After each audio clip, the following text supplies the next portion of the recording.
Hello everybody, it's Maddie coming at you today from mtgwizard.com. We are going to be visiting a recent SCG tournament that one of my buddies ended up in the finals in. His name is Ian Thorne, playing Dredge against Peter Holman's 4-color Death Shadow list. We're going to look at it and analyze the first game, and we're going to talk about sideboarding options afterward. Dallas Open weekend, part of season 2 of the. So here we just have the judges talking it out. This is grand finals, so of course they have to wait it out. Ian's going to start it off with a Wooded Foothills. Passing the turn going to be on the play here. Ian being seated at second while Holman was actually at last. Going to start it off with an Inquisition of Kozilek. Going to see that Ian has actually mulled down to 4 cards in his hand, which really is not the best for Dredge, but we'll see if he maybe is able to get out of here. Really not any good options here. He takes the Golgari Thug. Kind of a hard option because now Ian is of course available to Dredge at the start of his turn if he wishes to. But again, it's probably better than Holman getting absolutely nothing from his Inquisition. So we're looking at a little bit of shuffling here, a little bit more shuffling. Gets the Troll, dredges the Troll. Alright, hits Bloodghast, which is nice, but not that Cathartic Renew. He would rather see that in his hand. Plays the Copperline Gorge, gets back the Bloodghast. Loams, back 3 lands. Yeah, okay. He's just flooding kind of hard right now. Oh, turn 2 for Holman. Looking at the board, looking at Cycled Bauble, sure. Gonna look at his card. Has a Goyf in hand, it looks like. Gonna crack his fetch, go down to 18. Of course, Death Shadow really wants to get as low life as possible, so they're going to be playing all fetches and all the shocks that they possibly can. In Peter Holman's case, he's playing 4-color Death Shadow, so it gives him access to any shock that doesn't have white valuably. So we have a little bit more shuffling here. And Holman goes ahead and plays down that Tarmogoyf, which is currently a 3-4. Thank you, judges. Or not a 3-4. 4-5. Gotcha. Back on Ian's turn, he's going to attack with the Ghast into the Tarmogoyf for some reason.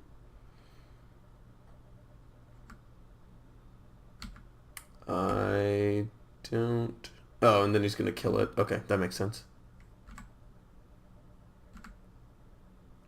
Okay, so yeah, Ian's just... That was a big board pull right there on turn 2. The Conflagrate killing the Goyf. Ooh, he's a second Goyf. Ugh, that is a huge threat for Ian to deal with. And the Death Shadow, yeah, that Death Shadow is currently sitting at a 2-2. And Ian's going to dredge the loam back to his hand. Going to hit nothing but lands again. Lands in an imp, so at least he can continuously dredge himself if he really plans to. Looks like he's just going to loam back these 3 fetches again, trying to rip more lands out of his deck. Just to try to get him to his gas so that he can actually start removing all these threats that the Holman is playing. You can see him thinking. Moves the dice. Come on, Ian.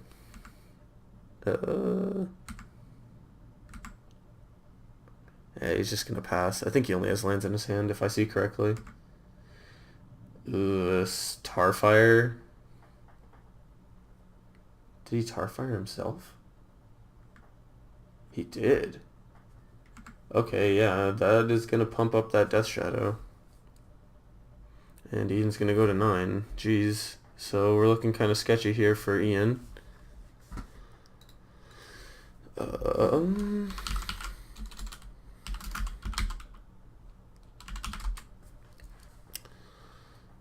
Against Death Shadow, this is honestly quite a good matchup for Ian. It just felt very bad since on 4 he decided to, or he had to mull to 4, sorry. Which is never good for any deck.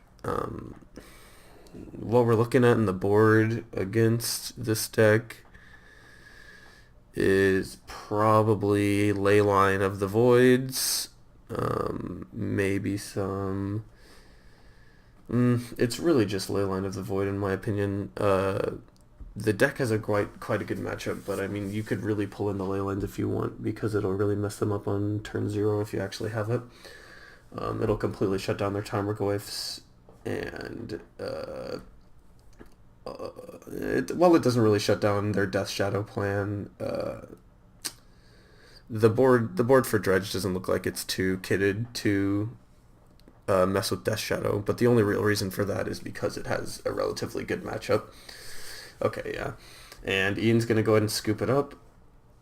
I think Holman had him dead. Yep, Holman had him dead with the Gorkline Rampager. So let's go ahead and take a look at the sideboards really quick, because this is where we're going to cut off the video. So on Holman's side, he has 2 Liliana Last Hope, 2 Fulminator Mage, 2 Collective Brutality, 2 Assassin's Trophy, 2 Fatal Push, 2 Surgical Instruction, 1 Languish, 1 Scavenging Ooze, and 1 Phyrexian Invoker. 1 Phyrexian Revoker, sorry. So against this deck, or against Dredge, you really want Surgicals, since they're going to be loading up their graveyard and you can take away their win cons. And you really want Scavenging Ooze so that you can control what they have in their yard and how much access they have to it. The next thing that I might bring in against Ian would probably be Collective Brutality, just because it lets you do anything. It kills a Bloodghast, it rips apart someone's hand, it drains them for 2 when you really need it. So just if he has dead cards in the matchup, that I'm not really sure of the main deck. But I think that might just be the play. And I think that's going to be it, ladies and gentlemen. Thank you so much for watching me talk about this Dredge versus Death Shadow match 1. Hopefully in the future we'll be able to visit more. But that's going to be all for today, ladies and gentlemen. I've been Maddie with MTGWizard.com, and I'll see you next time.